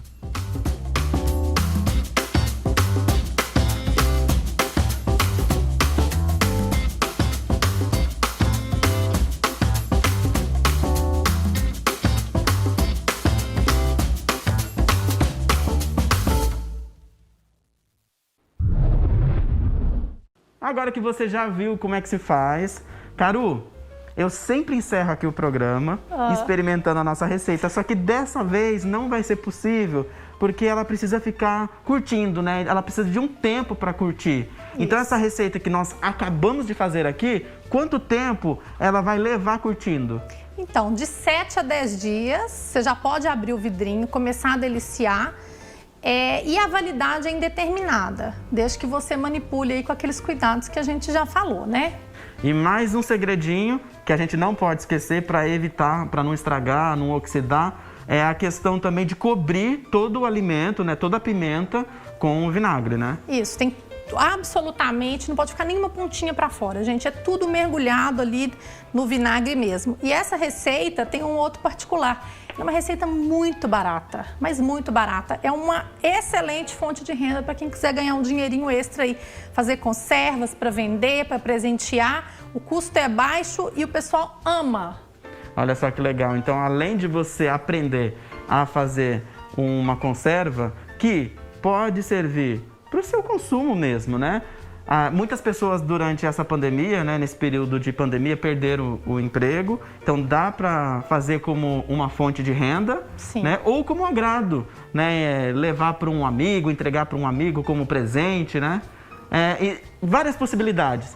O legal da cozinha é isso, né, Carol? É muito legal essa conserva, gente. Dá para fazer até com aquela pimentinha de decoração. Sabe aquela pimentinha de decoração que o pessoal tem aquela arvinha na cozinha? De flora? Você pode fazer a conserva com aquela pimenta. Ou seja, os ingredientes são fáceis, são muito acessíveis, né? Com uma única ida no mercado, juntando os vidrinhos que você já tem em casa, você consegue fazer essa conserva. Caru estava me contando aqui que para essa receita, ela pagou em torno de uns R$3 a pimenta, né? Isso, para fazer esses 2 vidros. Eu paguei R$3,50. R$3,50. Aí, vinagre, o sal, né, que são ingredientes acessíveis, a cachaça, e aí você consegue vender aí por uns R$15, R$20 uma conserva caseira, né? Sim. E com qualidade diferenciada daquele produto que a gente está acostumado, que é industrializado, não é? Aqui não tem remédio, né, Michel? Só ingredientes conhecidos, fáceis, que você vai no hortifruti, você compra tudo que tem aqui. Caru, pessoal que quer acompanhar o seu trabalho, né, ver outras receitas, eu sei que tem uma arroba aí, né? Então vamos passar pro pessoal? Gente, eu espero vocês no meu Instagram, que chama @meujantar. É lá no Meu Jantar que eu mostro o dia a dia da minha cozinha. Tem muita receita bacana, tem receita de doce, de salgado, tem salada, tem receita para quem tá de dieta, para quem não tá, tem de tudo, tudo um pouco. Com uma regra, são receitas fáceis de reproduzir. Caru, o pessoal de casa, eu falei que eu não ia experimentar a receita, porque ela precisa curtir. Eu não ia experimentar aqui, agora, né? Mas eu vou levar o potinho pra casa, vou levar... Ó, o meu já tá separado aqui, a Caru separou, Isso. né? E aí eu experimento em casa e qualquer coisa eu mostro pra vocês. Por favor, hein, Michel? Mostra aí pro pessoal. Pode deixar. Caru, muito obrigado por receber aqui a gente no seu espaço. Eu que agradeço a todos vocês. E a gente vai ficando por aqui. Na próxima semana tem mais receita. Tchau, tchau.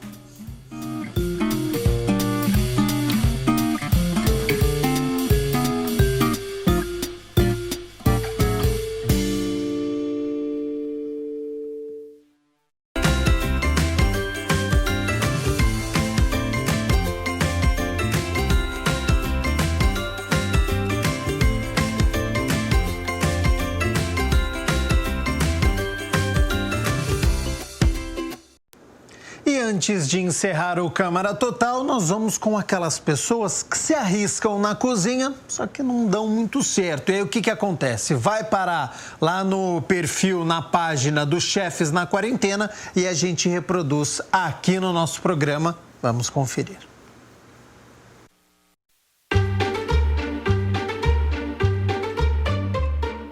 Você prefira dever para um agiota matador do que dever um tapete para minha mãe. Você fica mal falada na rua, nem casamento você arranja mais. Você entra no SPC das véias. Deu R$32. Vou te dar 50. Você não tem R$2 não? Que aí eu te devolvo 20.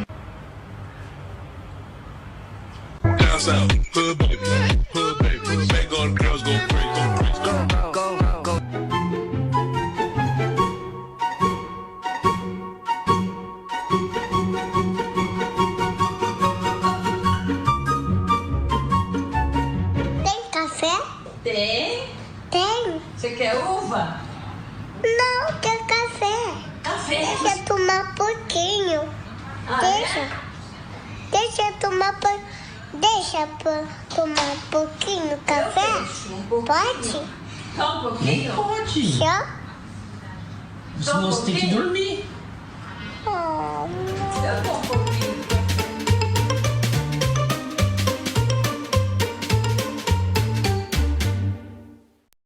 E tem como recusar um pedido desse? Só um pouquinho de café? Não tem como, né? Eu me solidarizo também com a menina na questão da conta, né? Deu 32,50 mais 2, devolve 20. Para quem é de humanas, a gente entende esta situação. O Câmara Total fica por aqui. Ótimo fim de semana, se cuide e nós voltamos na segunda-feira às 11 horas da manhã. Até lá, tchau, tchau.